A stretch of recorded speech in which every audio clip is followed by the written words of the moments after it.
Okay, so the first thing we have to do is to figure out what key our piece of music is in. So there's an easy way of doing that, and I'm going to demonstrate by using my iPad, which is how I do the illustrations for the book. So this is in Adobe Fresco.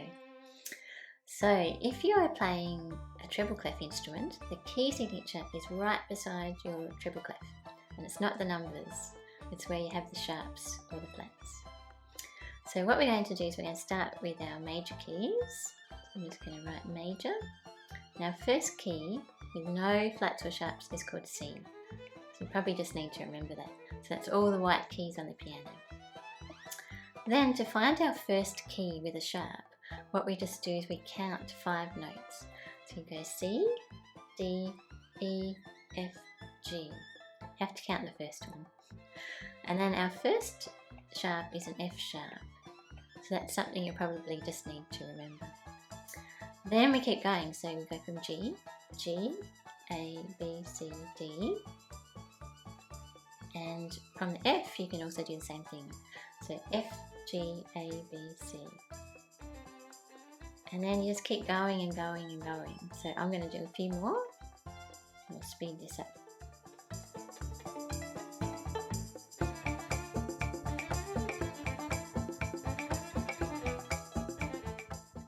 Okay, so now we're up to the flat keys. So you go in the opposite direction. So from the C, you're going left this time. Now when you go left, you have to add 4 notes. So I've sped along a little bit. So you have C, D, E, F. And then our first flat is called a B flat. That's something you probably just need to remember. And then you just do the same thing. So you just keep adding 4.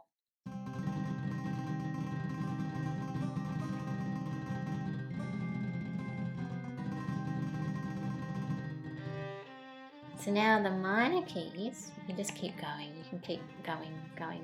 There's many more keys than this. I'm just doing just a few. Now for the minor keys, our first minor key with no flats or sharp is called A minor. So put an A and 0 for that one. If you weren't sure of that, what you can do is you can go backwards from your major key. So you can go 3 steps backwards. Otherwise you can just keep doing exactly what you've been doing. So we'll do that for a little while.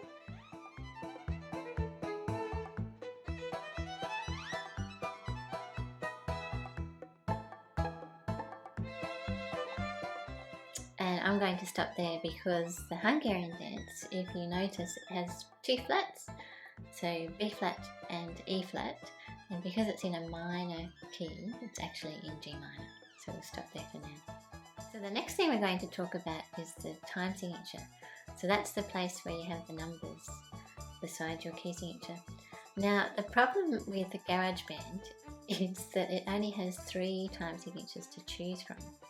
Now our time signature is 2-4, so that makes it a little bit complicated, but all I do is I choose 4-4, so I'll explain that in a moment. The other thing we have to do sometimes is you have to know what chord you might be playing. So there's an easy way of finding chords too, because you're just stacking notes on top of each other. So if we wrote out our G minor scale, so we have G, A, B flat, C, D, E flat, F, G. Bit messy, but then on top of those notes, what you do, each one you add 3 notes, then another 3 notes. So G, A, B flat, B flat, C, D. Okay, I'll keep going, and I'm going to speed this up too.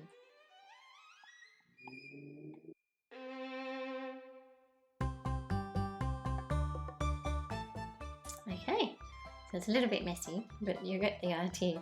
So maybe I'll put up a tidier version as well right now.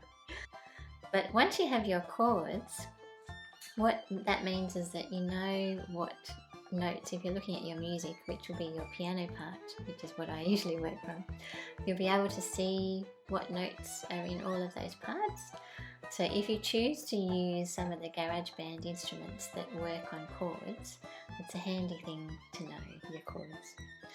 So anyway, that's a bit of theory, so hopefully that helps you. Otherwise you can do composing even without knowing that theory. It doesn't really matter. So it's all up to you, and you can create things completely new. It doesn't have to be arrangements either. Anyway, let's get stuck into GarageBand.